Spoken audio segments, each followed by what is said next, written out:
Good morning and welcome to Runemagick Q&A number 3. It's Monday morning, April 6. Andrea 82, I think it was, sent me a question about my inspiration.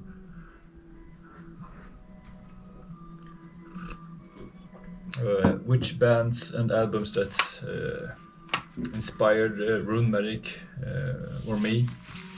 So that's always a hard question to answer and make kind of top lists, 10 best albums or something like that. So I selected a handful of records, some vinyls and CDs, and one cassette tape from my own music collection here. I will probably miss some classics, but this is what I came up with, and my limit was to a handful of records. So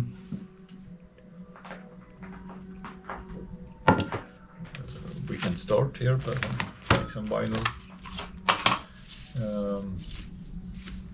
Samael, Worship Him. I had already tape traded some Samael demos before this album came out. So when the debut was released by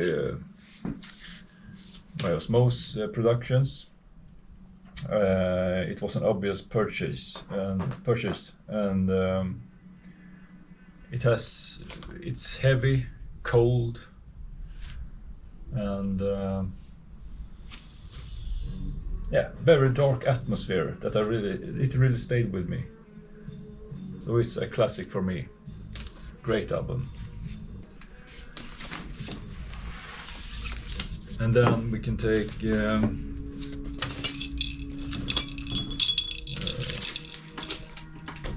Merciful Fate, Melissa. This was the first thing I heard from Merciful Fate. I remember reading about them in a Swedish magazine called OK.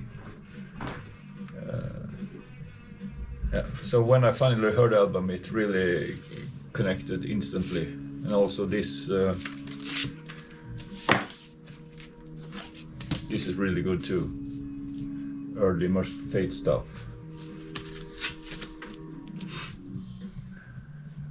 The beginning.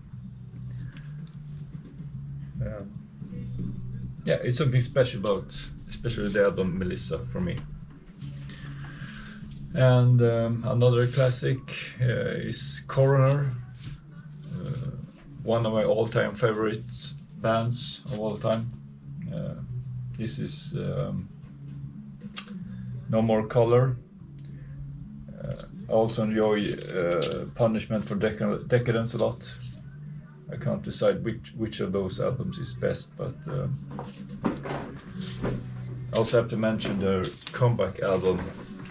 It's really good. And then some death metal. Scream, Bloody Gore with Death. When this came out, I felt it felt very brutal. I remember me and a friend playing what's called air guitar, and just going wild to this album when we were around like 14 or 15 years old. It's left a strong impression.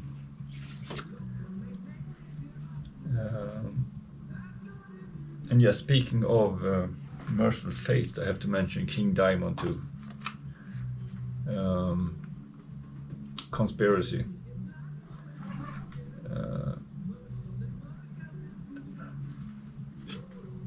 A really good album.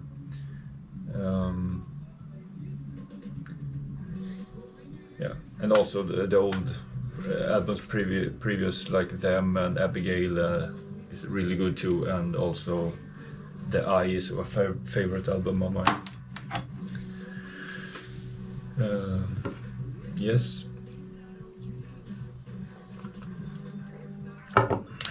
Bathory, Hammerheart.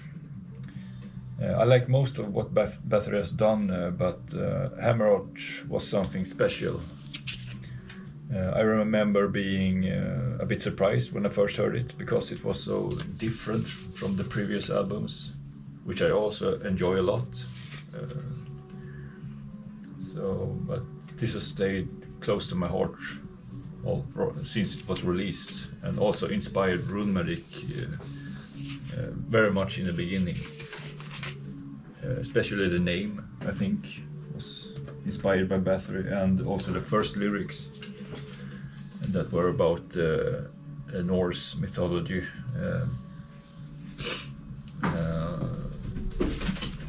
That went away in the later on, but has now come back a bit.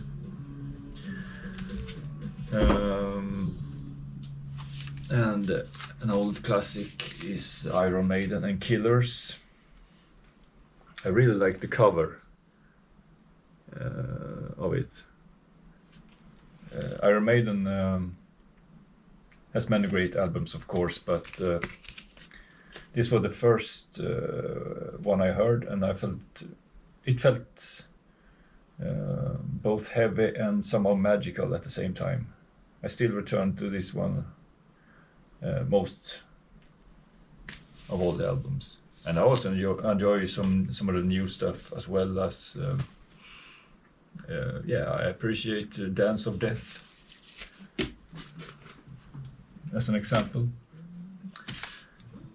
and some more death metal here.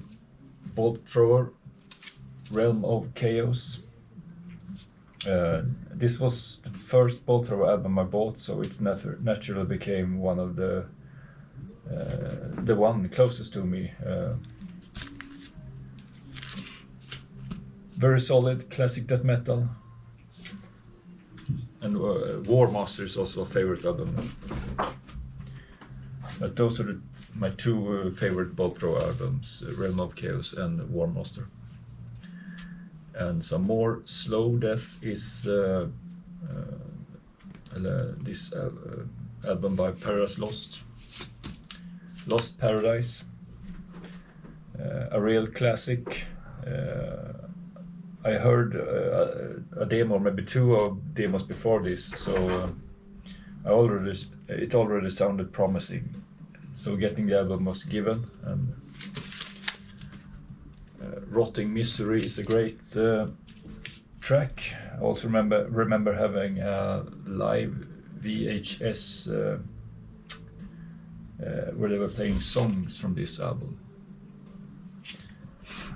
And the album after that, Gothic, is also okay, good, but a different style. I didn't enjoy it as much as this, but it's a cool album. And then I kind of lost Paradise Lost after that. But I heard some new songs from recent years that it sounds good, but I have no real opinion about the later albums.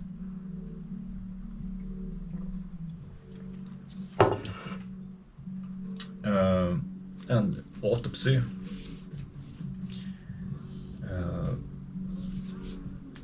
This EP or maxi vinyl, Retribution for the Dead. Of course, the old demos and the debut album were great, but when this EP came out, it really stood out to me. It has this feeling like Black Sabbath and Celtic Frost turns into death metal. And of course, Mental Funeral, the full album after this one. I think all the songs, or maybe two of them, are included on that album. It's also a great album. And now some Swedish dark death metal. Temat, the Cimmerian Cry. One of the best early Swedish death metal albums in my opinion. It has a very special dark atmosphere. And for me, this is still the best Tiamat ever released. It's a real classic to me. And also have this tape that was released after that album. A Winter Shadow, also cool. Slightly different change in style. A bit more heavy metal influences, which you can hear on the album after this, Astral Sleep. And speaking of Swedish death, this is also a classic. I really like this cover.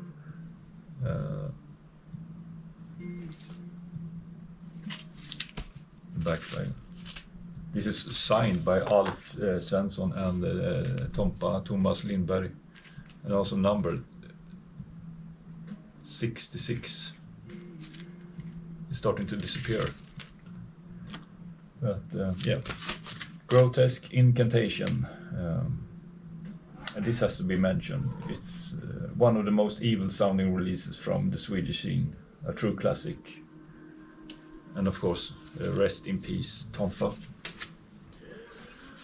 And speaking of Tompa, also this is my favorite At the Gates release. The first one, Gardens of Grief. Yeah, I think it's the best At the Gates have done. There is a certain atmosphere here that really stands out. I also like the early albums. I have some of them here. Red and Sky is Ours and With Fear I Kiss the Burning Darkness. Also great.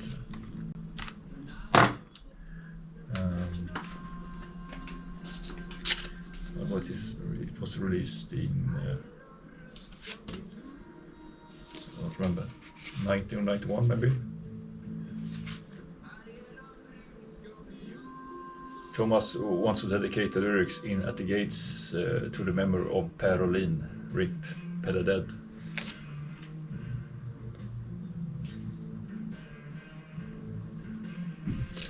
And another related band to Grotesque is Liars in Wait, spiritually uncontrolled art. Another related band to Grotesque, as I said, and I really like the strong structures, arrangement, and the riffs. They're weird and chaotic. Something very unique about this release. Yeah.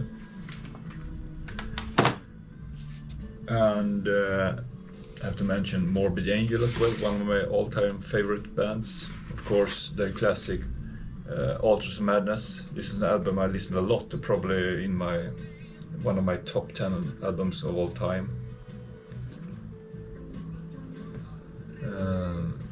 I also like the earlier material, like 7-inch demos and this one, Abominations of Desolation.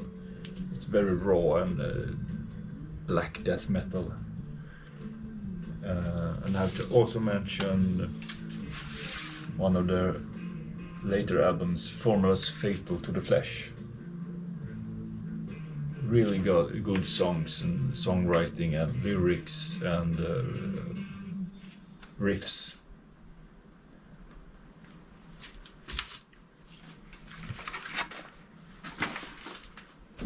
And yes, I will continue.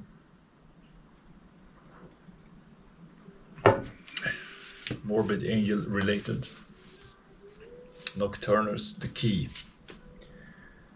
I usually don't like a lot of keyboards in metal, but Nocturnus did it in a way I think it worked very, very well. Good songs and a lot of crazy good riffs too.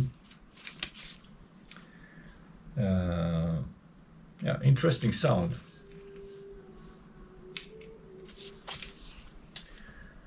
And now some thrash metal. Sabbath, Dreamweaver, very intense thrash with very long and well-written lyrics. An album I still return to sometimes. It's great. And more thrash, of course. Slayer, Rain in Blood, a classic. Not much more to say about that. I also enjoyed all the early Slayer albums. And one more thrash or death thrash album.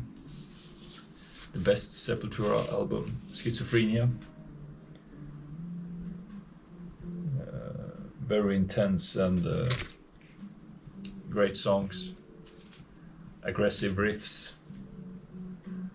The sound is not so good, but that makes it sound more brutal. A great album. And the best death metal from Norway ever. Dark Throne, Soulside Journey.